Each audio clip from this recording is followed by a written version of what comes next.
Experience Impact Wrestling like never before with instant access to all of your favorite episodes of Impact, Explosion, Greatest Matches, Legend, content from promotions around the world, plus live monthly exclusive premium specials and so much more.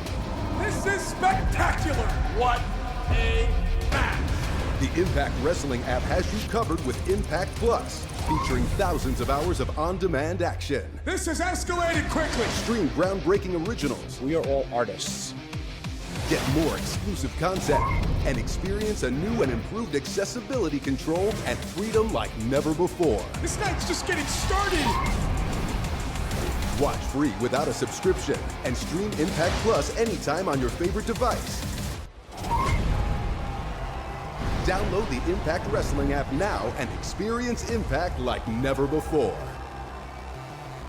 All right. Hey, everybody. Welcome to Wrestling Travels Lockdown Sessions, presented every week to you by Wrestle Merch Central over in London and Europe. They are the hub for all things pro wrestling. Today, very honored to have Mr. Matt Cardona. Welcome, Matt, to the show.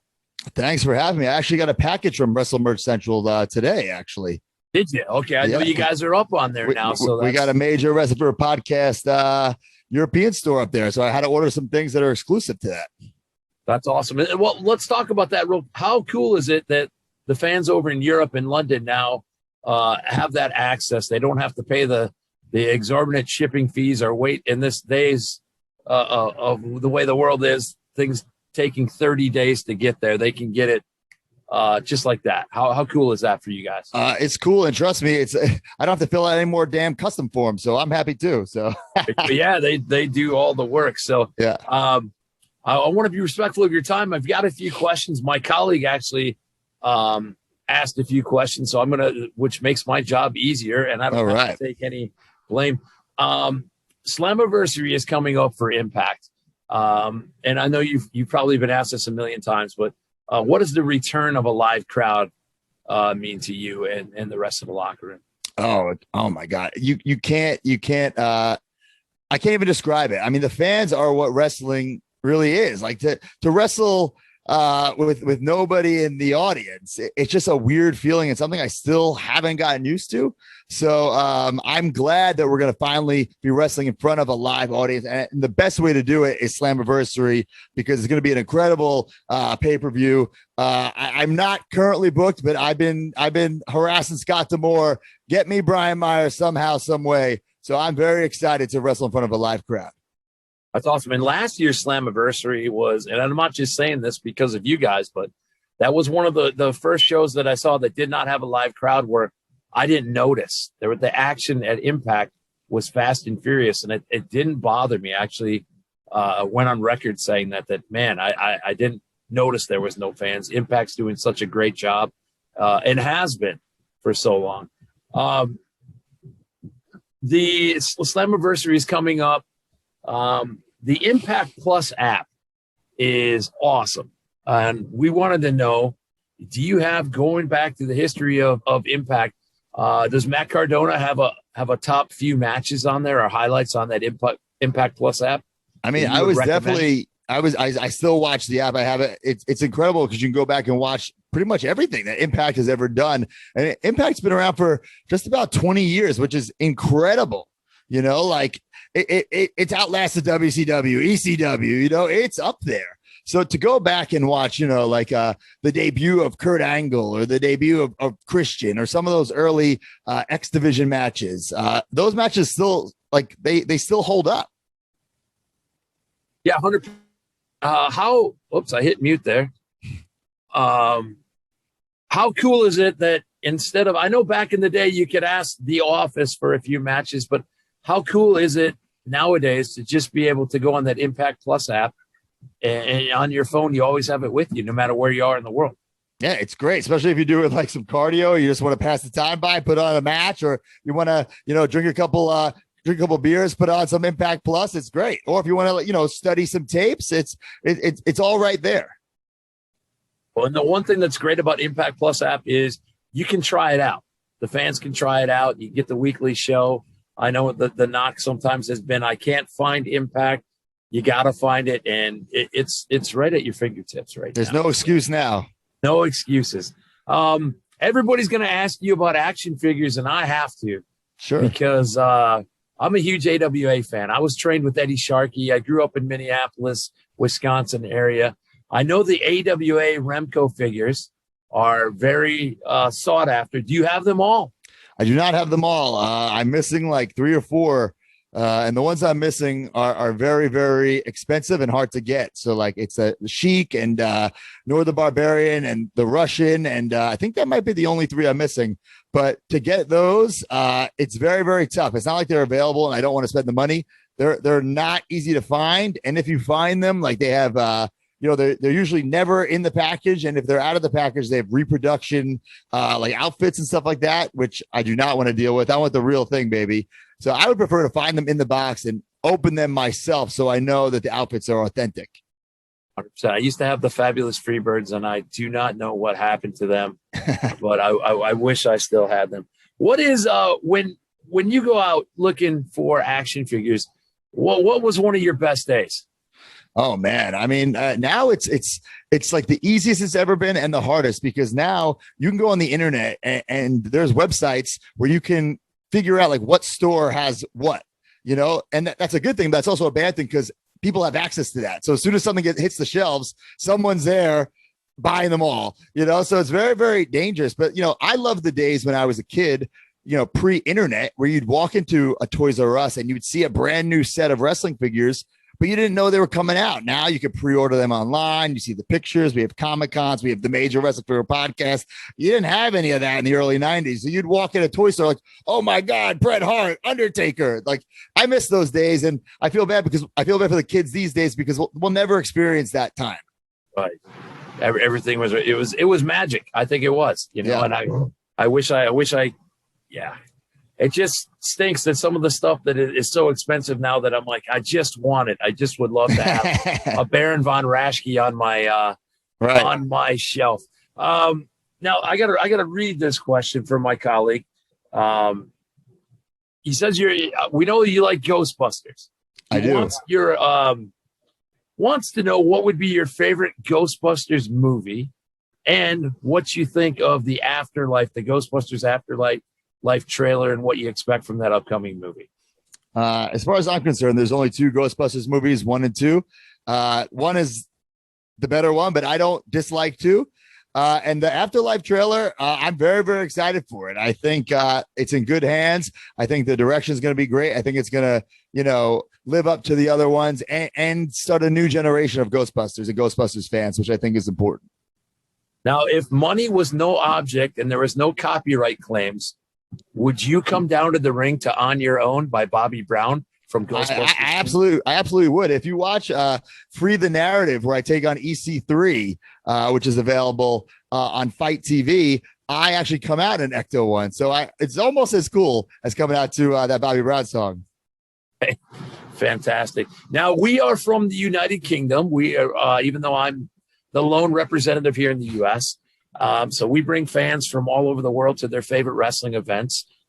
That paused for a little bit, but hopefully we're back on track. Sure. Do you have some favorite cities in the world? Different crowds in the UK? Do you have some different fans? What's the difference? That was a totally convoluted question there. Let me slow down. I see what you're trying to say. But listen, to answer that question, I love going to the UK because we don't go there that often. I don't go there that often, maybe twice a year. Right. So when we go, the fans are so rabid, they're so hungry, and they're so vocal. They're such vocal fans. And I appreciate that. Not just me, all the other wrestlers, I'm sure, who are wrestling. And because you want that energy from the audience, whether, you're getting cheered or booed, you just want that reaction. The UK fans are so energetic, and I definitely appreciate it. So I can't wait to be back. Now, you've recently come back. I believe last week you came back to Impact. What does it mean now going forward? We're in the summer of 2021. You've had a lot of time to think. Now the fans are coming back. You're back. What does the mindset change? Do you kick it into the next year? You've had No, time. I mean, the mindset doesn't change. A couple of weeks off due to an injury because of Brian Myers, who, is the host with me for the Major Wrestling Fear podcast, but for some reason doesn't like that I'm an Impact. And when that red light goes on, he turns into bad mood Brian. I think he's there. I think he thinks that I'm stealing his spotlight. I didn't come to Impact to team with him. I didn't come there to fight with him. So hopefully at Slammiversary, we'll get some sort of match. I'll shut him up once and for all, and I can go for that Impact title, because that's why I'm in Impact, is for the gold, not to team with Brian Myers, not to fight Brian Myers, not just for new merch. It's to win the title. And you get things like that seem to sidetrack you, but you're focused on what's going on. But is it harder having that long history with Brian Myers? Harder to keep your focus on what's going on. Is a thorn in the side, I guess. I was about to say, yeah, he's definitely been a thorn in the side, but I'm hoping at Slammiversary, we can close the book. Enough chapters about Brian Myers. Let's start a new book, and that's Matt Cardona as the Impact World Champion. Yeah, now you've probably been asked this as well, but I'm just thinking of it. What is the most expensive piece of memorabilia, be it an action figure or anything? Actually, most expensive action figure that you have? It's probably this Greg the Hammer Valentine unreleased figure from the early 90s, where he's in his rhythm and blues outfit.